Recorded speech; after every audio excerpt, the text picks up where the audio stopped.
ദേശീയപാതയിൽ ആമ്പല്ലൂർ അടിപ്പാത നിർമ്മാണം, പുതുക്കാട് മേൽപ്പാല നിർമ്മാണം എന്നിവ സംബന്ധിച്ച് അധികൃതരുടെ യോഗം നടത്തി.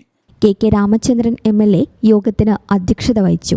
MLA നിരന്തരമായി ആവശ്യപ്പെട്ടതിനെ തുടർന്നാണ് ജില്ലാ കളക്ടർ ബന്ധപ്പെട്ടവരുടെ യോഗം വിളിച്ചു ചേർക്കുന്നതിന് നടപടി സ്വീകരിച്ചത്. Deputy collector M. Bipinkumar, NHAI project director Ansal Hassan, Thrissur rural additional SP V. Krishnadas, Kodakara block president Aswathy VB, വിവിധ ഗ്രാമപഞ്ചായത്ത് പ്രസിഡന്റുമാരായ VT Vijayalakshmi, Rathi Babu, Bhagyavathi Chandran, Meena Madanan, Puthukkad SHO Adam Khan, vice പ്രസിഡന്റുമാർ, ത്രിതല പഞ്ചായത്ത് മെമ്പർമാർ, പോലീസ്, റവന്യൂ, പൊതുമരാമത്ത്, വാട്ടർ അതോറിറ്റി, KCB, മോട്ടോർ വാഹന വകുപ്പ് തുടങ്ങിയ വകുപ്പ് ഉദ്യോഗസ്ഥർ എന്നിവർ യോഗത്തിൽ പങ്കെടുത്തു. പ്രചോദി നികേതൻ കോളേജ് ഡയറക്ടർ, വിവിധ രാഷ്ട്രീയ, സാമൂഹ്യ, സാംസ്കാരിക, വ്യാപാരി, ബസ് ഓണേഴ്സ് സംഘടനാ പ്രതിനിധികൾ ഉൾപ്പെടെ നിരവധി പേർ യോഗത്തിൽ തങ്ങളുടെ അഭിപ്രായങ്ങളും ആശങ്കകളും നിർദ്ദേശങ്ങളും അറിയിച്ചു. നിരവധി വിദ്യാഭ്യാസ സ്ഥാപനങ്ങൾ, റെയിൽവേ സ്റ്റേഷൻ, താലൂക്ക് ആശുപത്രി, ഫെറോന ചർച്ച്, മാർക്കറ്റ്, വിവിധ റോഡുകൾ ഉൾപ്പെടെയുള്ള പുതുക്കാട് ജംഗ്ഷനിൽ സുഗമമായ ഗതാഗത സൗകര്യത്തിന് പൂർണ്ണമായും തൂണുകളിൽ മേൽപ്പാലം നിർമ്മിക്കണമെന്ന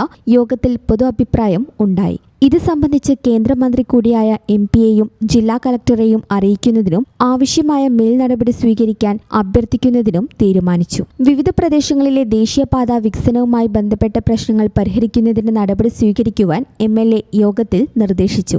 സർവീസ് റോഡുകളുടെ നിർമ്മാണം പൂർത്തിയാക്കിയതിനു ശേഷം മാത്രം മേൽപ്പാല നിർമ്മാണം ആരംഭിച്ചാൽ മതിയെന്നും നിർദ്ദേശിച്ചു. വെള്ളക്കെട്ട്, ഓട്ടോ പാർക്കിംഗ്, ബസ് സ്റ്റോപ്പ് ക്രമീകരണം എന്നീ പ്രശ്നങ്ങൾ ബന്ധപ്പെട്ട തദ്ദേശ സ്വയംഭരണ സ്ഥാപന അധ്യക്ഷന്മാരുമായും പോലീസ്, NHAI ഉദ്യോഗസ്ഥരുമായും കൂടിയാലോചിച്ച് നടപ്പാക്കും.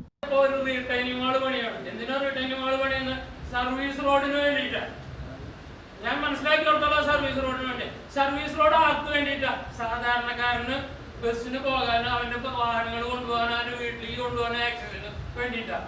അത് നിലവിലുള്ള ഹൈവേയുടെ ഉയരത്തിന് വേണ്ടത് എന്താവും?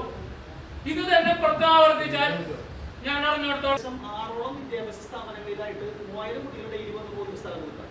അതോടൊപ്പം railway station, taluk hospital, block office, panchayat, KSRTC bus stand.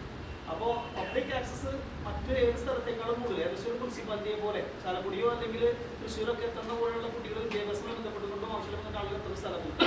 അപ്പോൾ ആ ഒരു ബുദ്ധിമുട്ട് ആളുകളെ സംബന്ധിച്ചിട്ടുള്ള ഒരു വാഹന ഗതാഗതം ഒരു കാറൊക്കെ പോകുന്നുണ്ട്. അതേപോലെ നമുക്ക് പുതുക്കാട് മുപ്പളി റോഡിൽ ഏറ്റവും കാതലായ ഒരു സ്ഥലമാണ് നിർമ്മാണ വണ്ടി വരുന്നത്. അപ്പോൾ അവിടെ ട്രഷറി പഞ്ചായത്ത് നിലനിൽക്കുന്ന അവിടെ ആ ഭാഗത്തും ഏതെങ്കിലും ഒരു ഉത്സവമോ അല്ലെങ്കിൽ ആഘോഷ സമയം മാസം, അതായത് ഈ ആഗസ്റ്റ് മാസത്തെ ഓണമാണ്. ഓണത്തിന് സമയത്ത് നമ്മുടെ ബസാറടക്കമുള്ള എല്ലാ സ്ഥലങ്ങളും ഒരു വണ്ടി പോലും പോകാൻ രീതിയിൽ അത് നോർമലി ബ്ലോക്കാണ്.